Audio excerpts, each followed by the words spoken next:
Olá, tudo bem? Seja bem-vindo a mais um episódio da série bíblica Verdades Eternas. Estamos na nossa quarta temporada, a temporada que tem por título Reparando Brechas.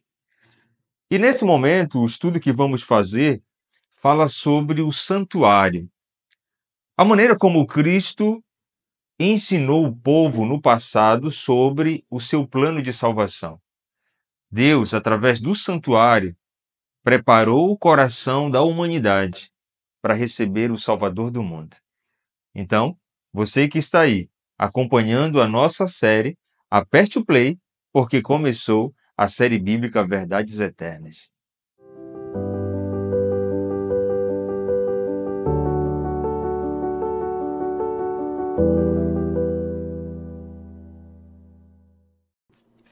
Eu já estou com a Bíblia aqui na minha mão. Espero que você esteja com uma Bíblia aí também. Se não está, dá tempo de pegar. Olha, sempre quando nós estudamos a Bíblia, é comum nós orarmos. E eu quero te convidar agora a fazermos essa oração também, para entendermos o ensino sagrado. Vamos orar. Eterno Deus, venho pedir mais uma vez que através do teu livro sagrado tu venha falar à nossa mente. Abençoe o estudo que faremos agora, em nome de Jesus. Amém, Senhor. Amém. Esse tema referente ao santuário é um tema cheio de curiosidades e também de muito mistério. Para nós entendermos esse assunto, precisamos compreender o plano da redenção. Aquele estudo que nós já fizemos quando falamos sobre o túmulo vazio.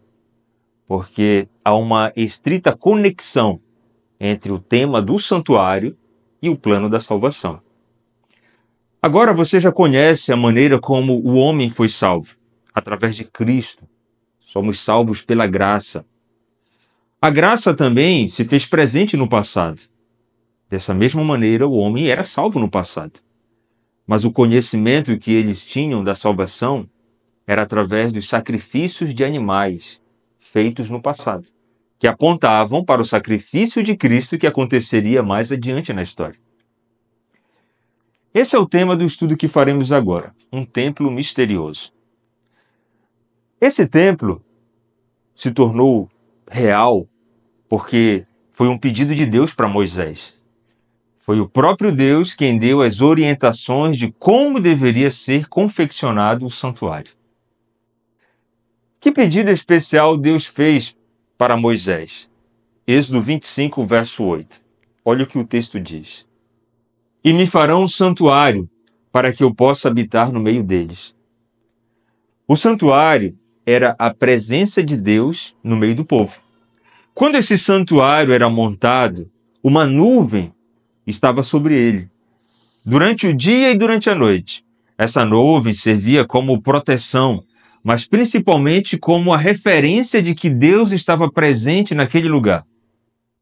Esse pedido de Deus para Moisés foi tão cheio de detalhes que Deus mostrou para Moisés o santuário que há no céu, para que o da terra fosse parecido com ele.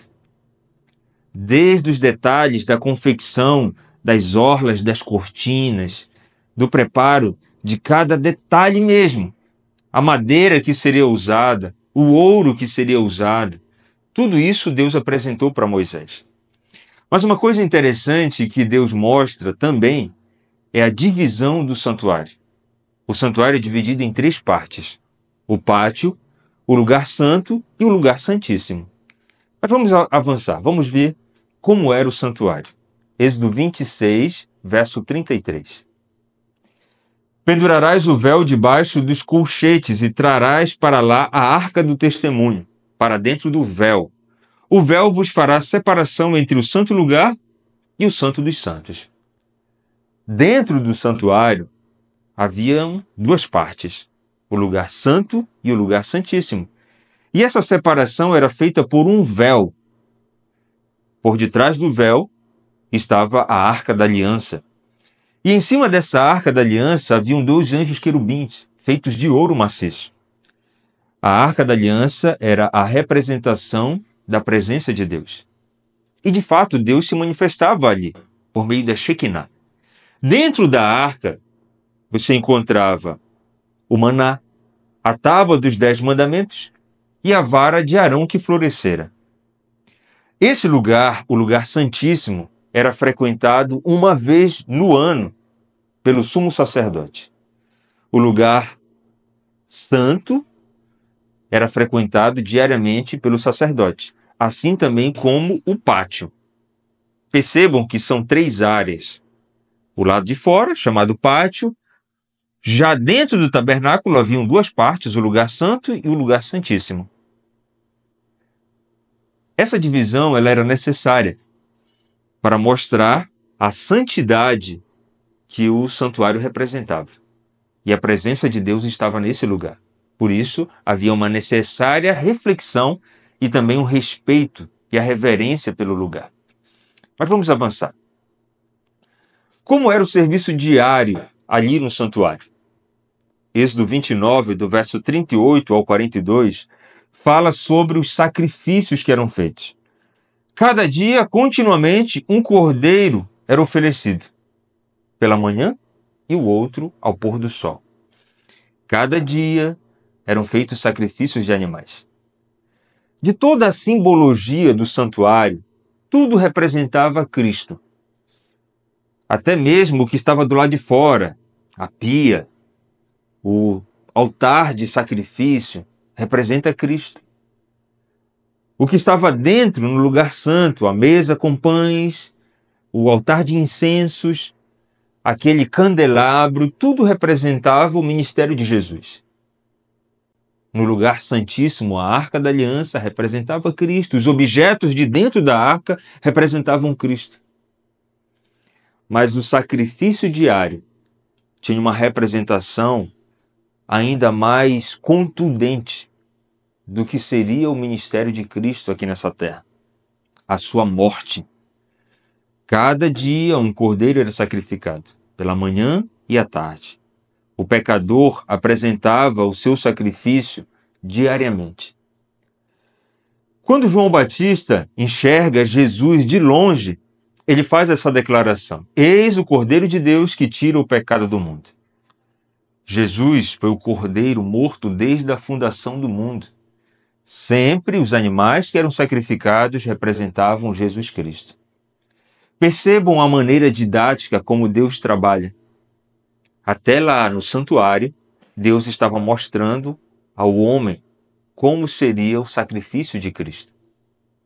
Através da morte de Jesus, o ser humano teria redenção. Vamos avançar. Qual era a festa que dava fim ao ciclo anual das cerimônias? Levítico 23, do verso 27 ao 31, vai falar sobre a festa que dava fim a esse ciclo de rituais, chamado de o Dia da Expiação.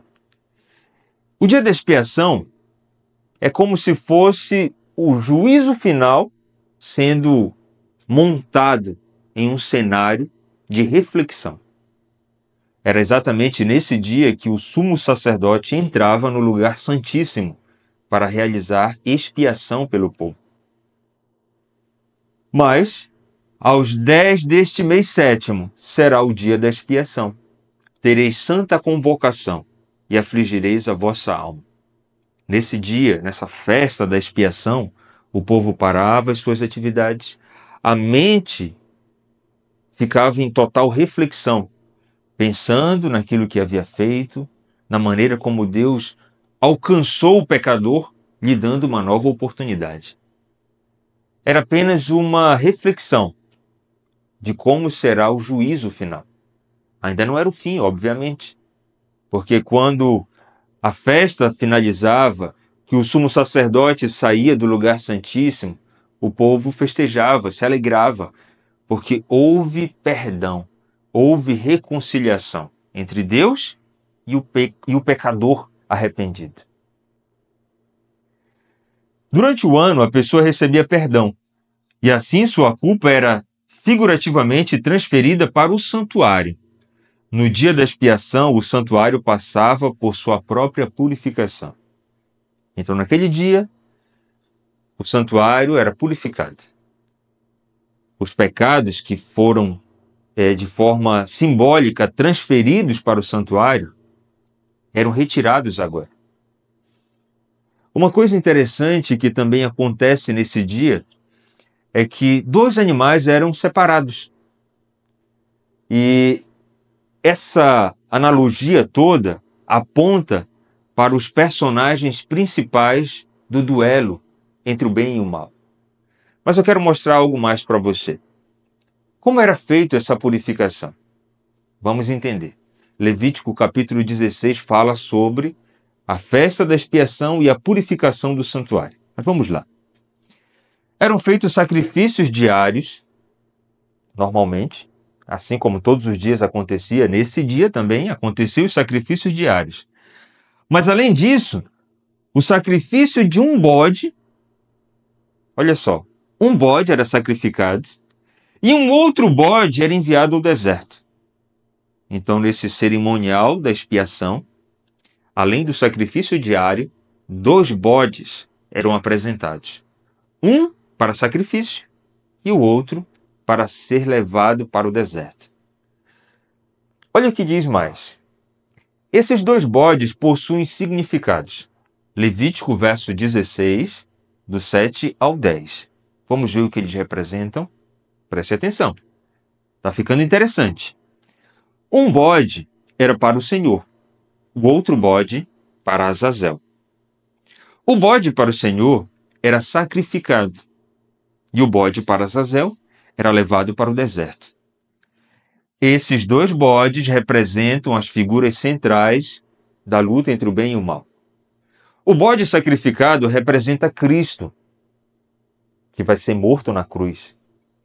O símbolo da morte daquele bode representa a real morte que Jesus enfrentaria no Calvário. Por quê? Porque sem derramamento de sangue não há remissão de pecados. O sangue é o que purifica do pecado. E por que um bode era mantido vivo e levado para o deserto? Você lembra do estudo que fizemos que fala sobre o milênio e a prisão do diabo? Essa prisão que o diabo vive, enfrenta durante esses 1000 anos, representa exatamente a situação do bode no deserto. O bode que é levado para o deserto representa Satanás e a sua prisão durante o milênio. Então percebam que os 2 bodes possuem representações diferentes, com mensagens diferentes também. Tá certo? Vamos avançar. Que evento marcou o fim dos rituais no santuário terrestre? Deus havia feito o pedido para Moisés: construa um santuário. Moisés fez de acordo com os detalhes que Deus havia pedido. Mas teve um evento na história que marcou o final das atividades dentro do santuário. Que evento foi esse? Mateus 27, versos 50 e 51. Diz assim: E Jesus, clamando outra vez com grande voz, entregou o Espírito. Eis que o véu do santuário rasgou em 2 partes, de alto a baixo. Nessa hora, querido, em que Jesus morre, o véu lá no santuário se rasga em 2 partes. O interessante é que ele vem rasgando de cima para baixo, sem auxílio de mão humana. Esse véu que se rasga representa o fim das cerimônias rituais de sacrifício de animais. Já não haveria mais necessidade de bodes, carneiros, ovelhas, bois serem mortos, porque o verdadeiro Cordeiro que tira o pecado do mundo estava morrendo na cruz. Quando Cristo morre, esse evento sobrenatural acontece, marcando o final do ciclo desse ensinamento de que animais seriam mortos representando a morte de Cristo. Porque o único Cordeiro, o verdadeiro Cordeiro, o Salvador do mundo, havia sido morto naquela hora, dando a você e a mim o privilégio e a oportunidade de salvação. Então, todos nós que cremos na salvação, que aguardamos a volta de Cristo, que desejamos ter um encontro com Jesus, fomos salvos dessa maneira, através do seu sacrifício. Que evidência temos de que existe um santuário no céu? Apocalipse 11:19. O pedido de Deus para Moisés foi que ele fizesse um santuário igual o que está no céu. E aí Apocalipse vai te mostrar, no final da história, como realmente esse santuário existe. Vamos ver. Abriu-se então o santuário de Deus, que se acha no céu, e foi visto a arca da aliança no seu santuário. E sobrevieram relâmpagos, vozes, trovões, terremoto e grande saraivada. O santuário de Deus, que está no céu, foi visto pelo profeta. O santuário terrestre cumpriu com o seu objetivo. Já não existe mais, e muito menos os seus rituais. Mas o que nós temos é o santuário celestial. E é nesse santuário celestial que Cristo realiza o ministério de intercessão por você e por mim. A missão de Cristo não encerrou na cruz. Ele dá continuidade. Assim como a festa da expiação acontecia, onde o sumo sacerdote intercedia pelo povo, Cristo intercede por mim e por você. Quando nós pecamos, Cristo apresenta o seu sacrifício como a garantia de que você e eu podemos ser perdoados. Sempre que um pecador vai a Deus em nome de Jesus e pede perdão, Cristo intercede por ele no santuário celestial, aplicando em seu favor os méritos de seu sacrifício na cruz. É assim, então, que você recebe perdão. O pecado tem um preço alto. Ele cobra sangue. E Jesus pagou esse preço. Quando nós pecamos, Cristo apresenta o seu sacrifício. É por isso que você recebe perdão. É por isso que você e eu temos a oportunidade de uma segunda chance. E agora? Tendo mais um conhecimento das verdades eternas da palavra de Deus, o que fazer com essa verdade? É muito importante administrarmos sabiamente cada uma das luzes apresentadas nesse livro. E essa é mais uma luz revelada a você. É claro que você também precisa tomar uma decisão. E qual é essa decisão? Minha decisão, leia comigo. Reconheço que o plano de Deus para salvar foi apresentado no santuário anos antes de Cristo.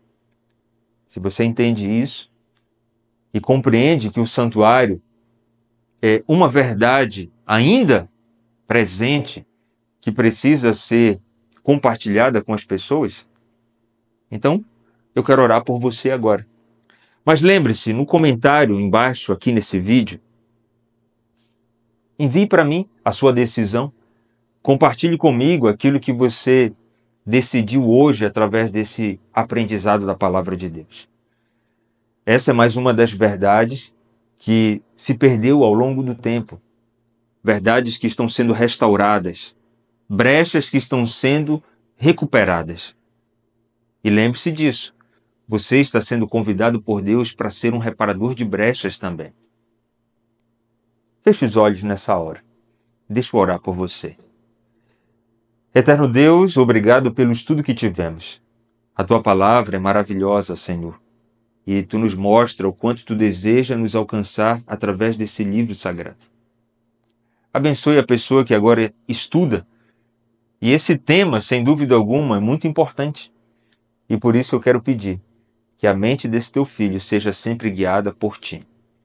Esteja com todos, em nome de Jesus. Amém, Senhor. Amém. Que Deus abençoe você. Até o nosso próximo encontro. Fique com Deus.